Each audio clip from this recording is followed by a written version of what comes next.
नमस्कार दोस्तों, आज हम 12th क्लास के इस टॉपिक नेशनल इनकम अकाउंटिंग को समझेंगे। तो चलिए सीधे एक सवाल से शुरू करते हैं। ये जो शर्ट आपने पहनी है, सोचिए जरा, क्या वो एक फाइनल गुड है या फिर एक इंटरमीडिएट गुड? इसके बारे में जरूर सोचिए, क्योंकि इसका जवाब वही इस पूरे चैप्टर की जान है। किसी भी देश की इनकम को मापना पता है कैसा है? एक बहुत बड़े कॉम्प्लिकेटेड पजल को सॉल्व करने जैसा।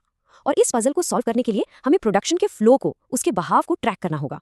लेकिन असली चुनौती, असली चैलेंज पता है क्या है? वो ये है कि हम एक देश में बनने वाली हर एक चीज की वैल्यू कैसे जोड़े बिना एक ही चीज को गलती से 2 बार गिन लिए।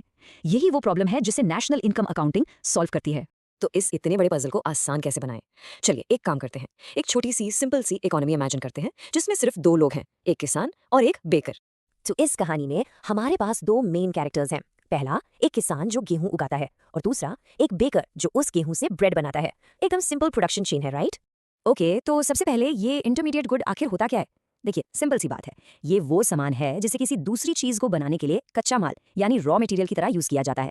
जैसे हमारी कहानी में वो गेहूं जो किसान बेकर को बेचता है। और अब आते हैं फाइनल गुड पर।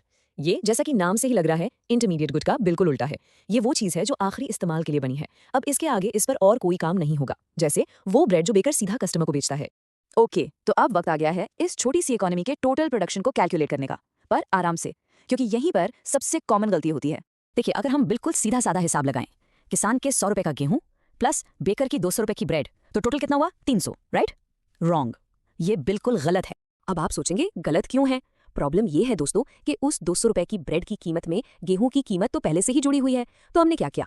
हमने गेहूं को 2 बार गिन लिया, और इसी को कहते हैं एरर ऑफ डबल काउंटिंग। तो फिर इस गलती से बचें कैसे? इसका इलाज है वैल्यू एडेड मेथड। मतलब हम हर स्टेज पर सिर्फ उस वैल्यू को गिनते हैं जो ऐड हुई है। चलिए इस टेबल को ध्यान से देखिए। पहले किसान को देखो, उसने कोई इंटरमीडिएट गुड यूज नहीं किया, तो उसका पूरा 100 रुपीज वैल्यू एडेड है। सिंपल। अब आते हैं बेकर पर। उसने 200 की ब्रेड बनाई, हाँ, लेकिन उसमें से 50 रुपए का गेहूं तो किसान से लिया था ना, तो उस 50 को हटा दो। बचा कितना? 150 रुपए। ये है बेकर का वैल्यू। तो अब चलिए असली जादू देखते हैं।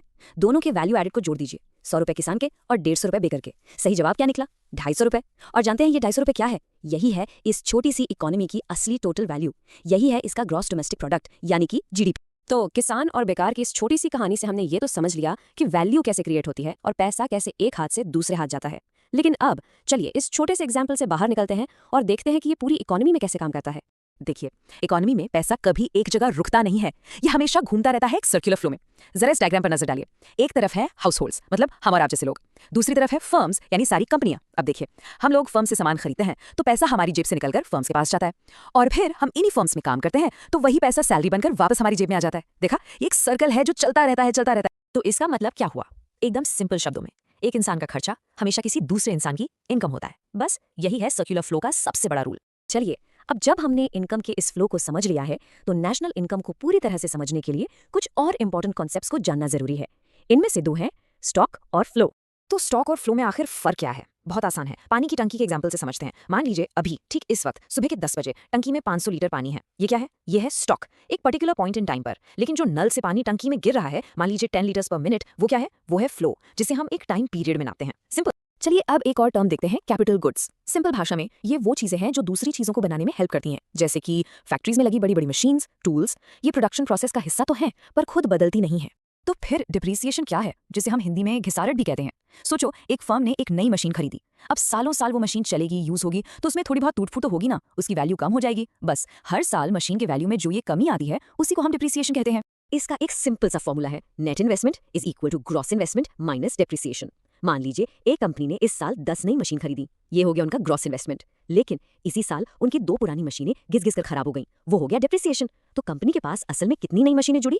10 - 2 यानी 8। यही 8 है नेट इन्वेस्टमेंट, मतलब उनके कैपिटल स्टॉक में असली बढ़ोतरी। तो दोस्तों, हमने जीडीपी, इन्वेस्टमेंट, इन सब चीजों के बारे में जाना। हमने सीखा कि देश की आर्थिक तरक्की को कैसे नापते हैं। लेकिन यहाँ एक बहुत बहुत बड़ा सवाल खड़ा होता है। क्या किसी देश का जीडीपी बढ़ने का मतलब ये भी है कि वहाँ के लोग ज्यादा खुश हैं? क्या पैसा या इनकम ही सब कुछ? ये सच में एक सोचने वाली बात है। इस पर जरूर विचार कीजिएगा। ऐसे ही अच्छे वीडियोस देखने के लिए LLB स्टूडेंट अड्डा को फॉलो करें एंड सब्सक्राइब करें।